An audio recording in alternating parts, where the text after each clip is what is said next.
મારા કાકાની છોકરી થાય એ કેતન ભુવાજીના ઝાડમાં ફસાઈ ગઈ। 1 વર્ષ પહેલા એ લોકો બંને મળેલા, માંડવો હતો ને માતાજીનો ત્યાં મળેલા, ત્યાંથી એને ફસાવેલી કે તારા પપ્પાને છે ને કોકે કંઈક કરી નાખ્યું છે, કાળી વિદ્યા કરી નાખી છે, એટલે એ કે તારે વિધિ કરાવવી પડશે, તો તારે મારી પાસે દાણાને એવું જોવરાવવું પડશે। તો એના કારણે એ અમારી સાથે અમારા ઘરે પણ 2-3 વાર આવેલો હતો। પછી બધી સમગ્ર મામલાની બધી અમને ખબર પડી। પછી 5મા મહિનાની 1લી તારીખે એ દવા પી ગઈ ત્યારે પછી સુસાઇડ નોટ ને બધું લખેલું હતું।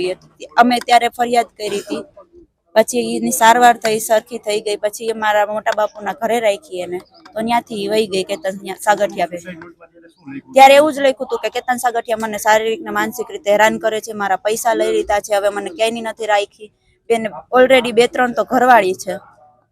એ કેતન સાગઠિયા મવડી વણકરવાડ શેરી નંબર 3 માં રહે છે, અને એ શમશાન છે ને ત્યાંનું મવડીનું, હા એ ત્યાં જ હોય છે। હા, ત્યારે એ મારા કાકાને જ મારા કાકાની છોકરીએ કીધું હતું કે આ કેતન સાગઠિયાએ મને આવી રીતે કીધું છે કે તમારી ઉપર કોકે મેલી વિદ્યા કરેલી છે, તો વિધિ કરાવવી પડશે।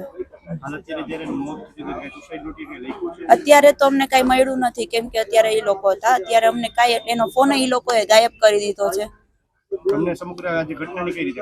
અમને પોલીસ વાળા અમારા ઘરે આવ્યા હતા હોળીના દિવસે, હોળીની રાત્રે, કે તમારી છોકરી આવી રીતે સુસાઇડ કર્યું છે।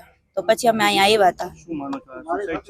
ના, આ હત્યા નથી, આત્મહત્યા પણ નથી, કાંઈ નથી। આ મજબૂર કર્યા છે માણસને મરવા માટે, ભુવાએ બધાએ ભેગા થઈને।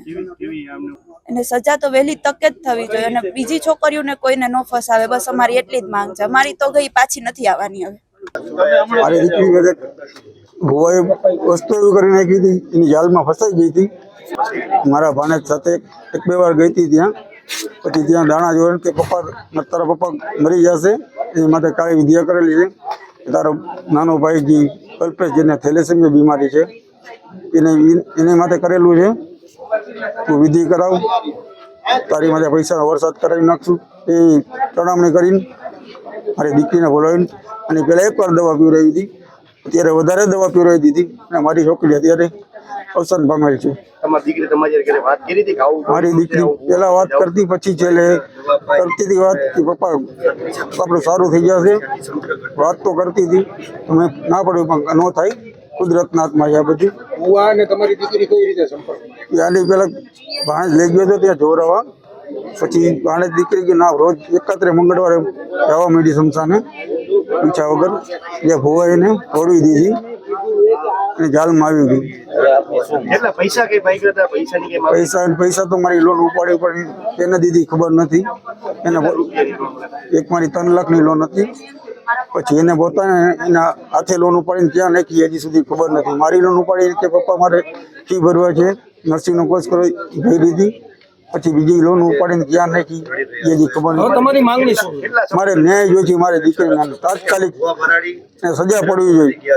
મારી દીકરી 15 મહિના, 11-12 મહિના, 15 મહિના થયા।